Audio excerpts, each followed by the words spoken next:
Sesaat lagi Anda akan mendengarkan program Renungan Sahabat Seperjalanan bersama Pendeta Wendy Pratama.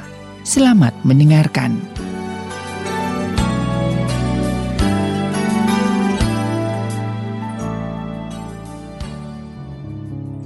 Selamat berjumpa kembali dalam layanan audio Sahabat Seperjalanan. Hari ini adalah hari Senin 19 Juli 2021. Tema renungan dan saat teduh kita dengan judul Peluang dan Daya Juang. Peluang dan Daya Juang. Firman Tuhan terambil dalam Amsal pasal yang ke-30 ayat yang ke-24 sampai dengan ke-28. Demikian bunyi firman Allah. Ada 4 binatang terkecil di bumi, tetapi yang sangat cekatan. Semut, bangsa yang tidak kuat, menyediakan makanan di musim panas. Pelanduk, bangsa yang lemah, tetapi membuat rumah di bukit batu. Belalang yang tidak memiliki raja, namun berbaris teratur. Cicak yang tidak dapat kau tangkap dengan tangan, namun ada di istana-istana raja. Mari kita berdoa. Bapa yang di dalam surga, selain berkat Allah, selain penyertaan Allah, selain kekuatan Allah, selain pertolongan Allah, selain penyertaan Allah, kami punya tanggung jawab untuk berjuang di dalam hidup ini dan memiliki daya juang sebagai bagian daripada tanggung jawab hidup kami sebagai anak-anak-Mu. Di dalam nama Tuhan Yesus kami berdoa. Amin. Shalom sahabat seperjalanan yang dikasihi Tuhan. Peluang dan daya juang. Ada 2 ekstrim anak Tuhan. Yang pertama, terlalu mengandalkan diri sampai melupakan Tuhan. Yang kedua, terlalu mengandalkan Tuhan sampai lupa melakukan tanggung jawabnya. Keseimbangan daripada kedua hal ini adalah bagian yang sangat indah dan benar sesuai dengan kebenaran firman Allah. Jangan masuk kepada ekstrim satu ataupun ekstrim yang kedua. Ekstrim kiri ataupun ekstrim kanan. Yang ekstrim kiri adalah yang mengandalkan Tuhan sampai kemudian dia malas berjuang. Yang ekstrim yang kanan adalah terlalu mengandalkan diri sampai meragukan Tuhan dan tidak melibatkan Tuhan di dalam kehidupan ini. Firman Tuhan mengajarkan kepada kita hidup di dalam keseimbangan. Kita kerjakan bagian kita, lalu Tuhan akan mengerjakan bagiannya. Sahabat seperjalanan yang dikasihi Tuhan, Tuhan tidak menyukai pemalas, tapi Tuhan juga tidak menyukai orang yang terlalu mengandalkan diri sampai kemudian melupakan Tuhan. Pelajaran yang sangat luar biasa. Alkitab mencatat ada 4 binatang yang dikatakan terkecil di bumi, tetapi sangat cekatan. Semut yang tidak kuat menyediakan makanan di musim panas. Pelanduk yang lemah namun bisa membuat rumah di bukit batu. Belalang yang tidak punya raja, yang tidak ada yang memerintah, namun bisa berbaris teratur. Cicak yang kau bisa tangkap dengan tangan, namun ada di istana-istana raja. Luar biasa bagian firman Allah ini. Kalau berbicara tentang binatang seakan-akan ini adalah pelajaran hanya untuk anak-anak. Betul, untuk anak-anak secara usia itu lebih cocok dengan cerita-cerita binatang. Namun kita pun adalah anak-anak, yaitu anak-anak Allah yang terus bertumbuh secara dewasa. Karena pengertian anak-anak tidak hanya masalah usia.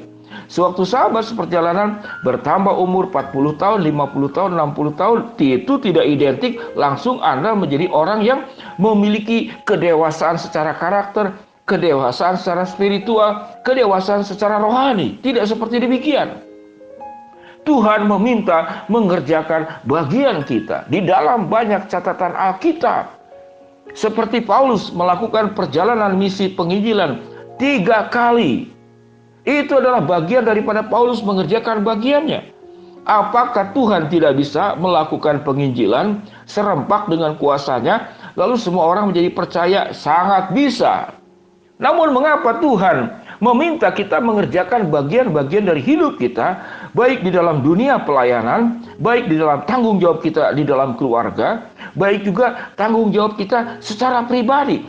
Karena itulah yang disebut dengan kita harus punya daya juang. Allah bisa memberikan peluang selebar-lebarnya secara gratis, namun Allah juga memberikan peluang tatkala Anda bekerja, tatkala sahabat seperjalanan berjuang. tatkala kita melakukan usaha-usaha yang menjadi tanggung jawab kita. Di tengah-tengah pandemik ini, kita meminta berkat Allah, kita meminta penyertaan Allah, kita meminta kebaikan Allah, kita meminta katakanlah semua yang baik daripada Allah. Namun bukan berarti kita hanya melulu berdoa. Kita hanya melulu meminta, memohon, berdoa, meminta, memohon. Tidak demikian. Allah memerintahkan kita bekerja. Semut bekerja menyediakan makanan di musim panas. Pelanduk bekerja untuk punya rumah yang aman. Dia membuat rumah di bukit batu. Belalang mengikuti aturan dalam kehidupan. Dia berbaris teratur sekalipun tidak ada rajanya. Cicak yang lemah secara fisik, badannya lemah, namun dia ada di tempat-tempat yang terhormat, yaitu di istana raja. Kalau kita berbicara tentang semut yang lemah namun bisa bekerja dengan luar biasa, kalau kita melihat cicak saja yang bisa menempel di dinding, tidak hanya dinding yang vertikal, namun dinding horizontal, namun dia menempel di bagian atas. Dia berjuang dengan gaya tarik bumi yang bisa membuat dia jatuh ke bawah. Sahabat seperjalanan yang dikasihi Tuhan, peluang dan daya juang. Allah bisa memberikan peluang secara gratis, namun Allah juga bisa memberikan peluang tatkala kita mengerjakan bagian-bagian kita. Kita tidak mungkin mendoakan anak kita pandai, namun tidak sekolah. Kita tidak mungkin meminta finansial yang terus berkembang, lalu tidak mengerjakan bagian kita. Bisa tidak Tuhan melakukan semuanya itu tanpa kita bekerja? Bisa, karena berkat Allah itu, peluang yang Tuhan berikan itu ada dua macam, yaitu peluang yang gratis tanpa usaha Tuhan bisa berikan, namun ada peluang yang karena kita mengerjakan bagian kita secara maksimal. Sahabat seperjalanan yang dikasihi Tuhan, saya bukan dari keluarga mampu. Tatkala kemudian orang tua itu jatuh di dalam ekonomi, ayah saya memanggil saya dengan panggilan nama kecil, Paiwen namanya. Paiwen, kamu selesai SMP? Iya Pak. Dan kamu akan masuk SMA? Betul Pak. Kamu berhenti sekolah karena Papa tidak sanggup melanjutkan kamu ke sekolah menengah atas. Apa yang dilakukan oleh saya pada saat itu? Saya menangis. Apa jadinya kalau saya putus sekolah hanya di SMA tidak bisa melanjutkan? Pengalaman inilah yang kemudian membuat saya punya panggilan yang sangat khusus untuk pelayanan kepada anak-anak asuh, agar mereka bisa melanjutkan sekolah, agar mereka bisa memiliki hidup yang layak dan baik. Mereka punya masa depan seperti anak-anak lain. Hidup saya diserahkan untuk kemudian menebus masa lalu saya yang terhambat, seakan-akan tertutup, tidak ada peluang lagi ke depan. Maka dengan pertolongan Tuhan, dengan doa, dengan air mata, saya melakukan bagian-bagian saya.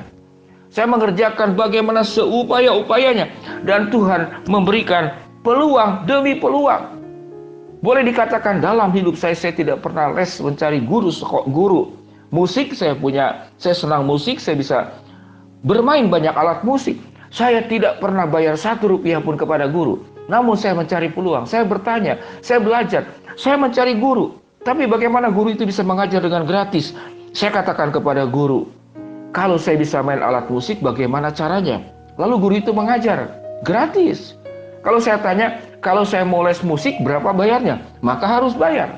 Sahabat seperjalanan, kita jangan menjadi orang yang malas sekalipun kita bergantung kepada Allah. Namun juga kita jangan mengandalkan diri sendiri sampai melupakan peran Allah dalam hidup kita. Tuhan menginginkan anak-anak Allah yang punya daya juang. Peluang Tuhan bisa berikan secara gratis, secara tanpa usaha, Tuhan bisa melakukan. Dan firman Tuhan banyak membahas hal itu. Sahabat seperjalanan yang dikasihi Tuhan, peluang dan daya juang harus kita miliki. Kebersandaran kepada Allah, kepada kekuatannya juga harus kita miliki. Mari kita berdoa. Bapa yang di dalam sorga, ya Tuhan, hamba-Mu berdoa secara khusus buat sahabat seperjalanan yang anaknya mengalami ketergantungan kepada obat-obat dari psikiater. Kami berdoa, Tuhan jamah, Tuhan sembuhkan. Kalaupun terus harus makan obat, Tuhan juga jagai agar tetap dia sehat, tetap bertumbuh di dalam pertolongan dan kuasa Tuhan. Hamba-Mu bersyukur untuk salah seorang sahabat seperjalanan yang anaknya melahirkan di rumah sakit yang ada di Bandung, melahirkan dengan baik, dengan sehat. Kami bersyukur untuk semua kebaikan Tuhan ini. Hamba-Mu juga berdoa ya Tuhan, bersyukur untuk sahabat seperjalanan yang minta didoakan. Dia khawatir terkena COVID, namun setelah dites hasilnya negatif. Ada banyak hal yang membuat kami bersyukur, dan tatkala kami melakukan usaha kami, Tuhan memberkati kami. Tatkala kami tidak sanggup melakukannya, Tuhan akan menolong, menguatkan, dan memberi jalan keluar kepada kami. Terima kasih ya Bapa. Di dalam nama Tuhan Yesus kami berdoa. Amin. Shalom sahabat seperjalanan yang dikasihi Tuhan. Tetap mengandalkan Tuhan, namun tetap punya daya juang dalam kehidupan ini. Tuhan bisa berikan peluang. Peluang yang gratis, namun juga peluang di mana engkau berusaha semaksimalnya, Tuhan akan melakukan bagiannya. Shalom, Tuhan memberkati kita semua. Amin.